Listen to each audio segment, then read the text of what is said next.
Good day.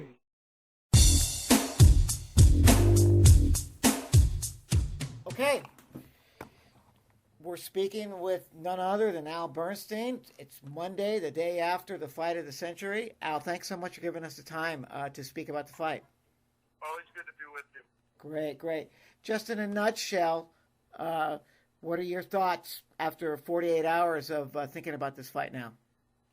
Well, listen, we all wanted a little more, probably a little more action. Manny Pacquiao, I've confirmed with a number of people that the injury was real.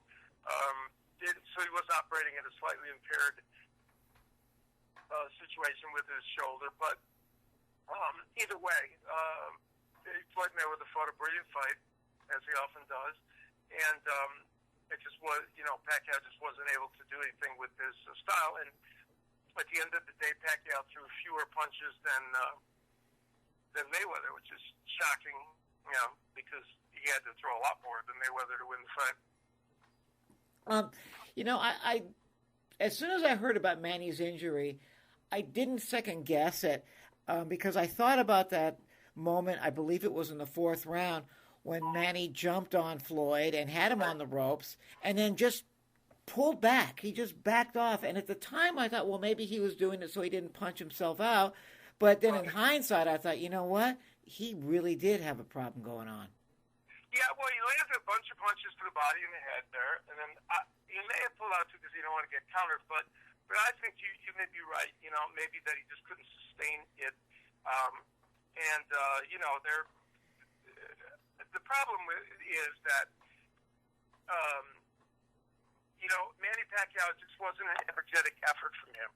And the thing about the shoulder thing is he didn't throw many jabs either in that fight, and that was an important weapon for him. Agreed. But usually when you have a shoulder problem, the jab is the thing you can throw. And I was surprised, and he didn't at least compensate him to that. And Manny's never been a great right hooker, but in recent times has been better and wanted to use that in this fight. I guess 2 days before it, they were saying they were going to use the right hook to counter Mayweather. And I think part of that was so Floyd didn't get the drift that they weren't going to be doing it. I'm not sure that shoulder injury or not, that Manny at this stage of his career could have made this fight any better. It just wasn't aesthetically pleasing, and I don't know on that night that it was going to be any better shoulder injury or not. I think he might have been more competitive and more active, and that would have made the fight a little bit more appealing. Because let me tell you something interesting. In my opinion, this wasn't the A game for Mayweather. He fought well, but it was not his A game. So it was a lost opportunity for Manny Pacquiao because Mayweather fought very well, but we've seen him fight better.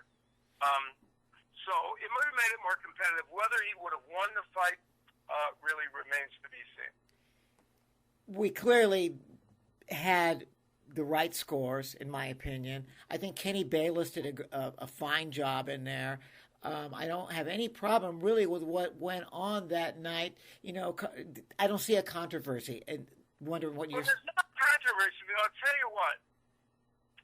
I still think Kenny Bayless allowed Mayweather to hold too much, like he did in the Ghana fight. Yeah, and the reason it wasn't an issue, and I only mentioned it once during the fight, is because it wasn't going to alter the outcome of the fight. But it did contribute to issues for Pacquiao. If that had been a closer fight in which Pacquiao was on the inside trying to throw more, it would have been an issue because I think Bayless came in with the same mindset, allowing Mayweather to tie him up. And Mayweather did tie him up a lot on the inside, which, okay, we know fighters do that, but given what happened in the Maidana fight and a little controversy over Bayless' handling of that, I thought Kenny Bayless would, at least at some point, suggest to Mayweather, don't hold every time. There were warnings, but I don't believe any of those warnings were for holding. Am I correct? No, they were for other things.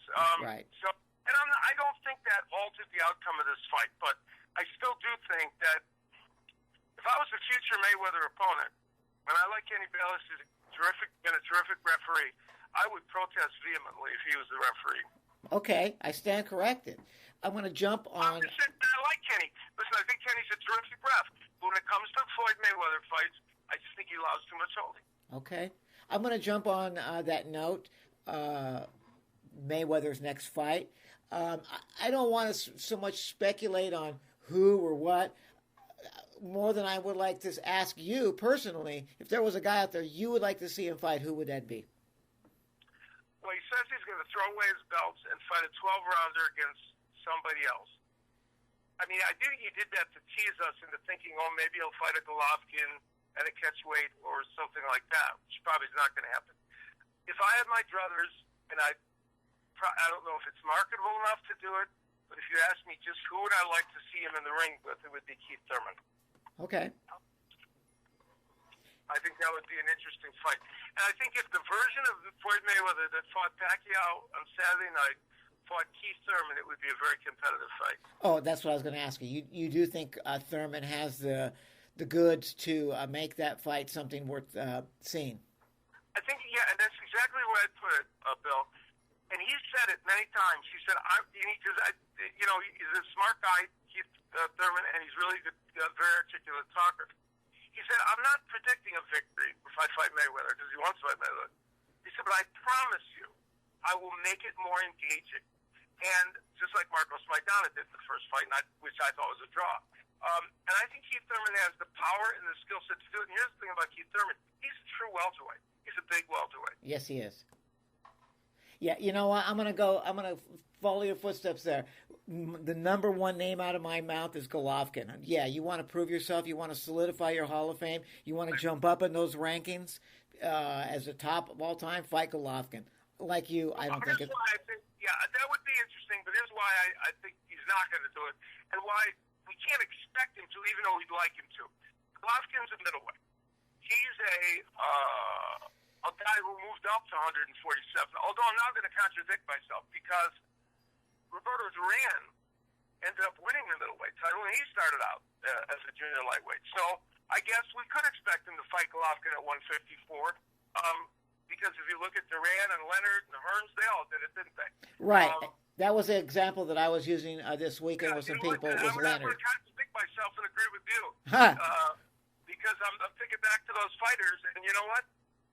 Especially Duran started at a small weight, and he went up. He ultimately fought Hagler, in a close fight, relatively close. He beat Barkley at middleweight. So you know what? And let me tell you, if Golovkin went down to 154, even though it's true middleweight, they'd be at 154. Right. And I always look at the Leonard. That's my the one I always say, hey, look at Sugar Ray. Sat out there, saw Marvin Hagler, said, look, I'm going to move up to 160 and beat him. And he did. And that really moved him up in my book. Yeah, well, and I think Duran's an even better example because he started at a smaller weight than Leonard. Right. Exactly. And he went up to middleweight. Exactly. Okay. I cannot believe that I'm saying this. What is Showtime got a 6-fight deal, and I cannot believe that we're talking about the last fight in that deal. I thought, boy, this is going to drag on forever, and it seems like just a blink of an eye, and here we are. The contract's almost over. Floyd is there. Mayweather did something nobody thought he would do. He really fought twice a year, and because of that, here we are. So yeah, I agree. Listen, before I go, I just want to tell you, if all the broadcasters that had the opportunity to be a part of the fight of the century, I'm so glad that Showtime and HBO and everybody stepped to the plate and had you there, listened to you from beginning to end, and just absolutely love the call. Thank you. I appreciate it. It was a great endeavor, and I was very pleased to be a part of it, and I think the broadcast went pretty well. I do too. Hey, listen, thank you so much for the call. I know you're going to be busy. Rest those windpipes, and we look forward to hearing you again real soon, okay? Take care.